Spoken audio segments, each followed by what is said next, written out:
Σπέκτορ. Σέντρα είναι καλή. Το γυριστό και το 1-0. Να που οι Αμερικανοί ανοίγουν το σκορ με τον Ντέψεϊ. Στο 10ο λεπτό εδώ στο Ellis Park του Johannesburg, σε αυτή την πολύ όμορφη σέντρα ακριβίας που έβγαλε ο Σπέκτορ, πέτυχε του Ζούλιο Σέζαρ για να γίνει έτσι το Ηνωμένες Πολιτείες Αμερικής Βραζιλία 1-0.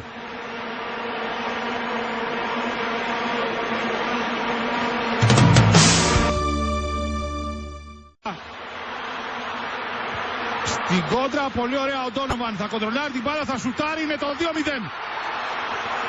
Σε βραζιλιάνικο στυλ οι Αμερικανοί πετυχαίνουν το δεύτερο τους γκολ εδώ στο Ellis Park του Johannesburg στο 27. Με απλό τρόπο ο Ντόνοβαν θα γράψει. Ξεκίνησαν από το λάθος του Ρομπίνιο εδώ, κοιτάξτε, φεύγουν στην κόντρα, είναι 2-2. Γυρίζει σωστά ο Φεϊλάβερ, αδειάζει το προσωπικό του αντίπαλο εκεί, τον Ραμίρες που δεν είναι αμυντικός και δεν θα πρέπει να μένει πίσω.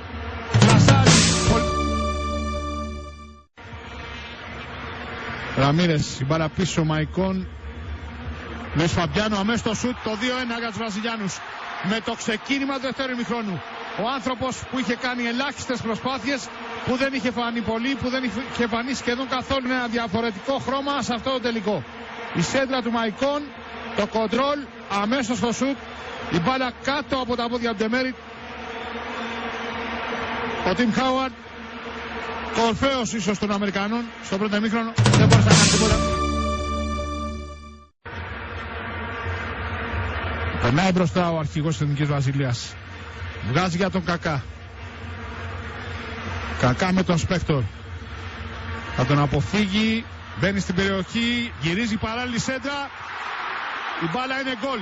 Με περιπετειώδη τρόπο, αλλά είναι γκολ από τον Λουίς Φαμπιάνο ξανά. Δεν ξέρω αν είχε περάσει τη γραμμή από το πλασάρισμα του Ελάνο, αλλά η Βραζιλία εδώ ξανά ο Κακά, παράλληλη στη σέντρα, όχι, ήταν ο Ρομπίνιο που γύρισε.